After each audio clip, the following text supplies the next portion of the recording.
ابو جندل بن سہیل صحابی رسول اور سہیل بن عمرو کے بیٹے تھے۔ ابو جندل اس وقت مسلمان ہوئے جب ان کا گھر اسلام دشمنی کا گڑھ تھا۔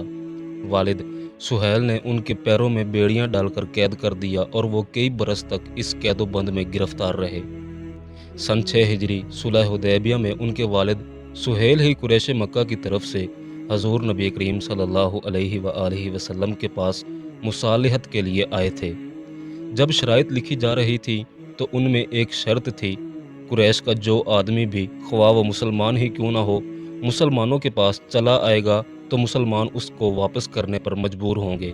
تو ابو جندل جو اسلام قبول کر چکے تھے اور کفار مکہ کی قید میں تھے، کسی طرح بھاگ کر بیڑیوں سمیت حضور نبی کریم صلی اللہ علیہ وآلہ وسلم کی خدمت میں حاضر ہوئے اور اپنے زخم دکھا کر فریاد کی کہ انہیں اپنے ساتھ مدینہ لے چلیں۔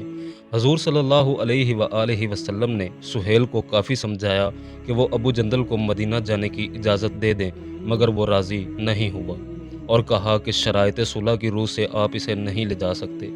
چنانچہ حضور صلی اللہ علیہ وآلہ وسلم نے ابو جندل کو سہیل کے حوالے کر دیا اور کہا، ابو جندل صبر سے کام لو، خدا تمہارے اور دوسرے مظلوم مسلمانوں کے لیے کوئی نہ کوئی راستہ پیدا کر دے گا۔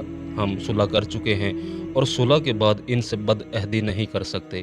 ابو جندل کفار کی سختیاں سہتے رہے اور جب مکہ کے ستم زدہ مسلمانوں نے مقام ایس میں ایک پناہ گاہ بنا لی تو یہ بھی وہاں چلے گئے۔ جب کفار نے صلح حدیبیہ کی وہ دفعہ جس کی روح سے ابو جندل واپس کیے گئے تھے واپس لے لی تو حضور صلی اللہ علیہ وآلہ وسلم نے ابو جندل اور ان کے ساتھی ابو بصیر کو مدینے آنے کا حکم دیا۔ ابو بصیر کو مدینے آنے کی نوبت ہی نہیں آئی اور وہ اسی وادی غربت میں پیوندے خاک ہو گئے۔ ابو جندل مدینہ واپس ہوئے۔ مدینہ آنے کے بعد جس قدر غزوات ہوئے سب میں شرکت کی، سعادت حاصل کی۔ ابو جندل زندگی بھر مدینہ میں رہے۔